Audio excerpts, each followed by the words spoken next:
नमस्कार दोस्तों। भारत के नेता प्रतिपक्ष राहुल गांधी ने आखिर क्यों कहा कि भारत एक मृत अर्थव्यवस्था ही नहीं, एक मृत समाज भी बन गया है। एक ऐसा समाज बन गया है जो अमानवीय घटनाओं पर मौन रहता है। उसका मौन उन तमाम अराजक आवाजों को, उन गलत कार्यों को, सबको मौन स्वीकृति दे देती है। असहमतियों को दबाने के लिए सरकार अपने अधिकार और विशेषाधिकारों का प्रयोग करती है और इस देश के नागरिकों को गुलाम बना के रखा जाता है। यह मैं तब कह रहा हूं जब अमेरिका के लोग सरेआम लिख रहे हैं, ही रेप्ड मी। आप देखिए, खुल के एक महिला लिखती है अमेरिका में कि Donald J Trump had raped her along with Jeffrey Epstein, कि उसके साथ मिलकर के इन्होंने मेरे साथ में रेप किया था। अब आप सोचिए, वहां बोल रही है, यहां कोई कह ही नहीं रहा है। और जो रेप विक्टिम कहती है कि मेरे साथ रेप हुआ, मेरे साथ इस तरह से गैंग रेप किया गया, और वो उसकी लड़ाई लड़ती है।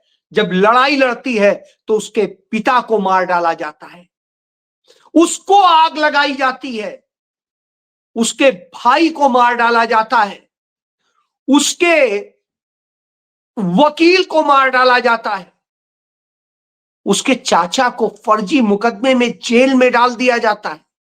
लेकिन सब मौन है। इस देश का वह समाज मौन है।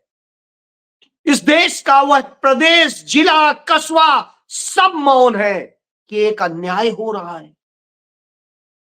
एक द्रौपदी नंगी घुमाई जा रही है और जब वह न्याय मांगने अपनी आवाज अकेले आकर के अपनी मां और अपनी एक साथी के साथ में आकर के अकेले बैठ जाती है, निहत्थी बैठती है, एक छोटी सी तख्ती लेके, हाथ से लिखी तख्ती को लेके कि न्याय दो, तो उसको पुलिस इस तरह घसीटती है जैसे कोई बड़ा आतंकवादी घसीटा गया हो।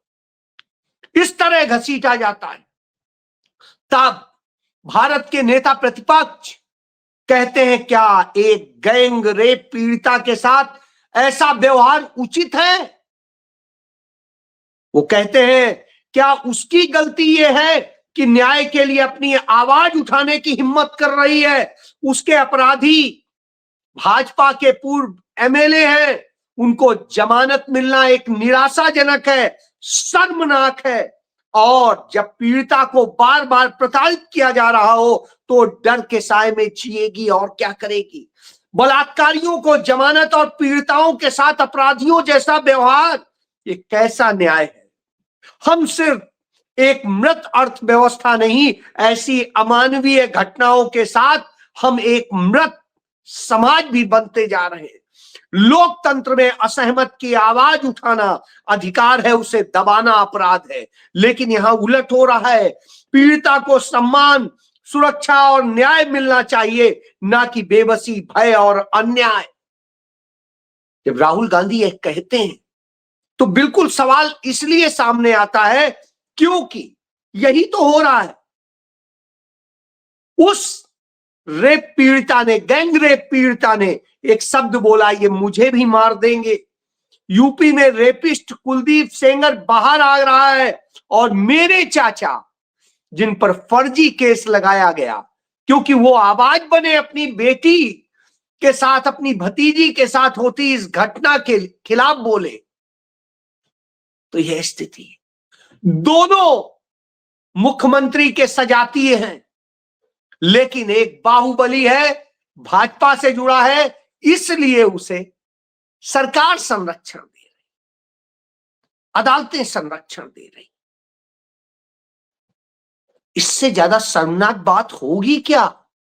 यह दुखद है और यह दुख सिर्फ यही नहीं है, एक घटना सूरत की है।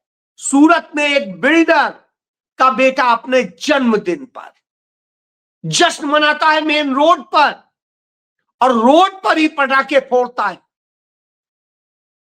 जो वहां से निकलने वाले लोग के पूरा ट्रैफिक रुका होता है, वो हॉर्न बजाते हैं तो उनके ऊपर पटाखे फेंकने का काम करता है। और यही नहीं, वो धमकाता है और ये कहता है कि तुम्हारी औकात क्या है, मैं इतना बड़ा आदमी, प्रिविलेज्ड हूं। और जिस तरह से सबको रोक करके वो 5 से 10 मिनट तक पटाखे फोड़ता रहता है।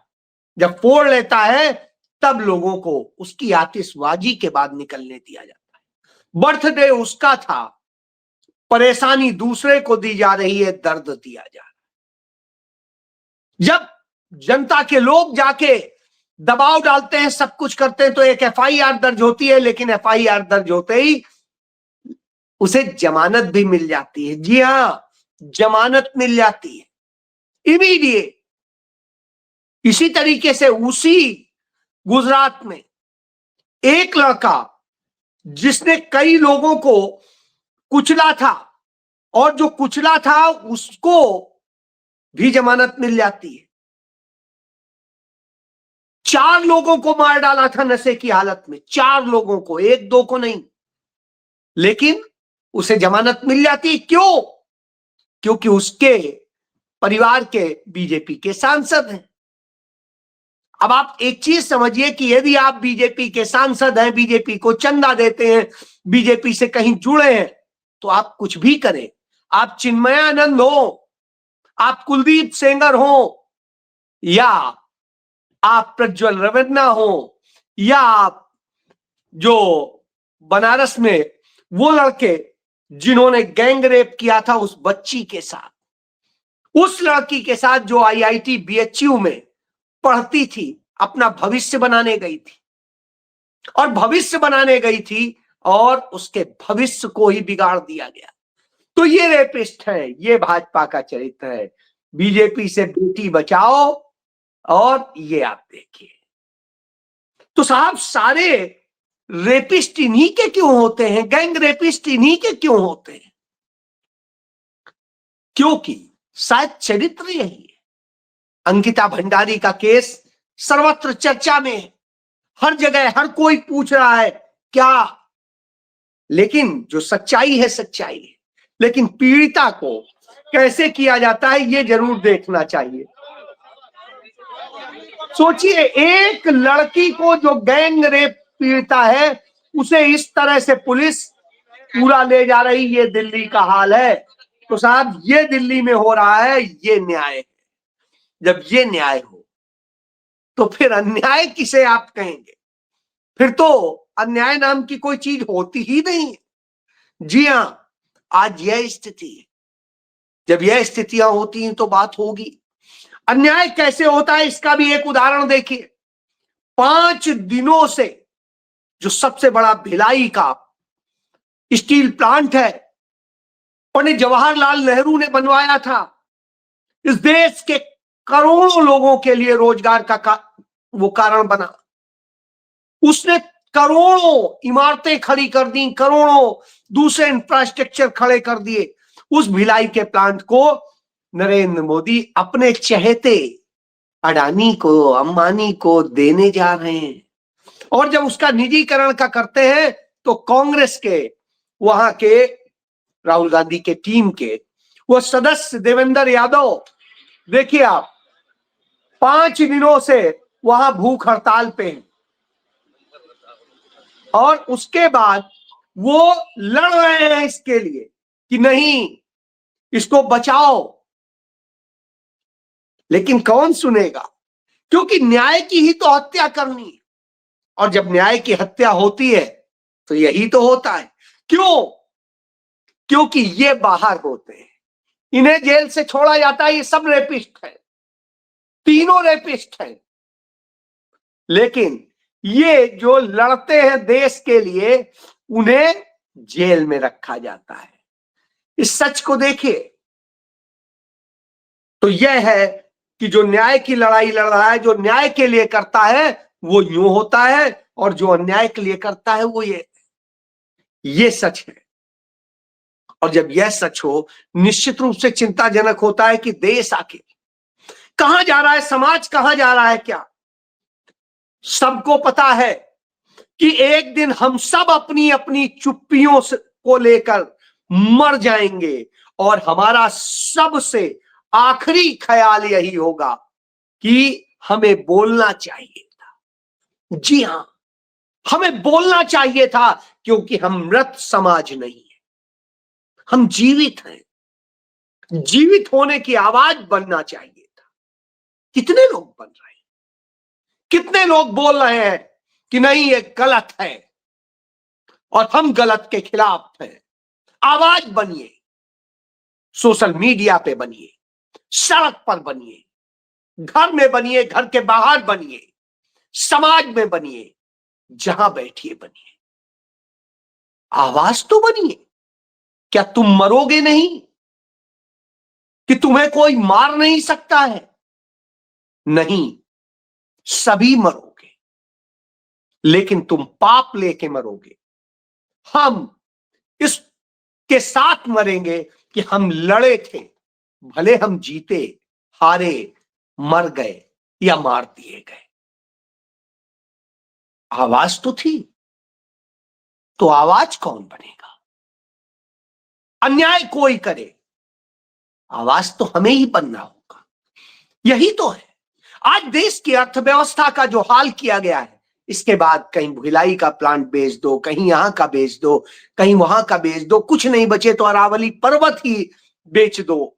सब कुछ करने का काम, ये वही अरावली पर्वत श्रृंखलाएं हैं जो मथुरा में, जो आप मथुरा देखते हैं, उस मथुरा में गोवर्धन को पूजते हैं, वो अभी अरावली की पर्वत श्रृंखला है।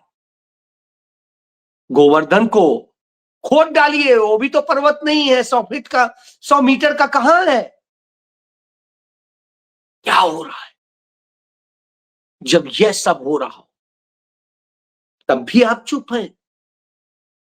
चुप रहेंगे आप जब आपकी पत्नी से, आपकी बेटी से, आपकी मां से, आपकी बहन से, सबके साथ ये होगा। कब तक चुप रहेंगे? सब देखते रहेंगे, तमाशाई बने रहेंगे। मुगल मुगल चिल्लाएंगे, मुगलों को बेटियां दे के खुद ही आएंगे कि हमारी सत्ता बचा लो। लो, हम अपनी बहन दे रहे हैं, अपनी बेटी दे रहे हैं, अपनी कोई और दे रहे हैं। क्या करोगे?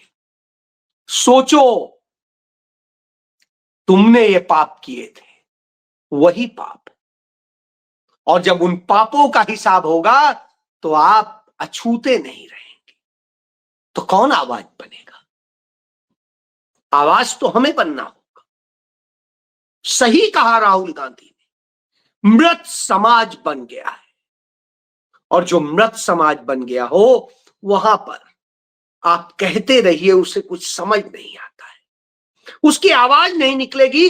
वो तो डरा हुआ बैठा है कि नहीं हमारे साथ कहीं ये हो जाए तो ये क्या होगा। कोई बात नहीं, अभी एक्सीडेंट हो जाए और आप मर जाओ तो फिर क्या होगा? वही होगा। तो फिर डर किस बात का? निकलिए, आवाज बनिए अन्याय के खिलाफ। यही तो संदेश दिया राहुल गांधी ने। इसीलिए भारतीय जनता पार्टी को, आरएसएस को उनसे तकलीफ होती है। इसीलिए उन्हें महात्मा गांधी से तकलीफ थी। इसीलिए उन्हें पंडित जवाहरलाल नेहरू से तकलीफ थी, क्योंकि वो यही तो कहते थे। उन्हें तकलीफ होती थी उस हर आवाज से जो आवाज यह बताती थी कि नहीं, अन्याय को सहना नहीं है, लड़ना है। पंडित जवाहरलाल नेहरू जब कांग्रेस पार्टी के राष्ट्रीय अध्यक्ष बने तो बनते ही उन्होंने क्या किया था? सविनय अवज्ञा आंदोलन महात्मा गांधी के नेतृत्व में शुरू किया।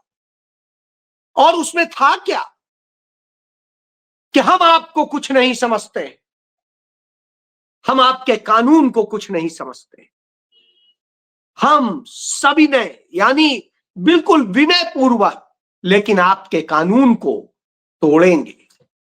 हम किसी को मारेंगे नहीं, किसी का नुकसान नहीं करेंगे, किसी की हत्या नहीं करेंगे, किसी पे हमला नहीं करेंगे, लेकिन हम चुपचाप तुम्हारे उस कानून को तोड़ेंगे, हाथ जोड़ के तोड़ेंगे और हम निकल पड़ेंगे। तुम जेल भेजोगे, गिरफ्तार करोगे, ले जाओ, फिर छूटेंगे, फिर आएंगे, फिर वही करेंगे। यही तो था। और इसने हिला के रख दिया अंग्रेजी हुकूमत को। क्यों? कितना जेल भरोगे? कोई जमानत नहीं मांगता था। हर आदमी जेल जाने को, वो कहे नहीं हम जेल नहीं ले जाएंगे, वो कहे नहीं आप सजा सुनाओ, हमें कुछ नहीं कहना है, हमने किया है। यह था, यह क्रांति थी। और आज आप डरे बैठे। जब डरे बैठे हो तो सवाल तो उठते हैं। जिस तरह से आपके बच्चों को नशा परोसा जा रहा है, कभी मुंद्रा पोर्ट से आता है और वो नशा आपके बच्चों के खून में शामिल हो जाता है, कभी कोडीन का नशा आता है, वो आपके बच्चों के शामिल हो जाता है। तमाम बच्चे उसका शिकार हो रहे हैं। तमाम ये सिरप पी के और दूसरे तरीके से नशों के शिकार हैं। क्यों? क्योंकि सरकार ने आपको पूरी तरीके से खत्म करने का काम किया है कि आप मृत समाज बन जाओ, उस नशे में रहो। कहीं पे धर्म का नशा, कहीं ड्रग्स का नशा, कहीं ये सिरप के नशे, जहरीले सिरप और ये सब। और इन सब को संरक्षण किसका? उसी सरकार का जो कहती है हम सनातनी हैं, हम हिंदू हैं, हम डबल इंजन हैं, हम राम राज्य हैं। और ये रेपिस्ट कहां के हैं? उसी तथाकथित राम राज्य में ये घटनाएं होती हैं, वही ये सब कुछ होता है, वही इस तरह के गुनाह फलते फूलते हैं। और ये करने वाले वही आदित्यनाथ के जाति के लोग, उन्हीं के धर्म के लोग। सोचिए, वही नरेंद्र मोदी, वही अमित शाह जो कहते थे कि उत्तर प्रदेश में रात में भी निकल जाए, गहने पहन के निकल जाए महिलाएं, तो कुछ नहीं होगा। आज आप ये देख लीजिए जो हो रहा है, शर्मनाक है। इतना कभी नहीं हुआ था, वो हो रहा है। भारत में इस समय सबसे ज्यादा रेप और गैंग रेप होते हैं, दुनिया में सबसे ज्यादा। उसके बाद भी शर्म नहीं आती, हमारे मुंह से आवाज नहीं निकलती। सोचिए, आप काटे जा रहे हैं, आपके पेड़ काटे जा रहे हैं, आपके घर परिवार को काटा जा रहा है और आप चुप हैं। क्यों? क्योंकि आप मृत समाज बन गए। जी हां, और आपको कंगाल कर दिया गया है मृत अर्थव्यवस्था के जरिए। इस देश के पूरे उद्योग धंधों को बर्बाद कर दिया गया है। आत्मनिर्भर कह के आपको इतना निर्भर बना दिया गया है कि आप कटोरा लेके छीन के आगे खड़े। जी, यही सत्य है। जय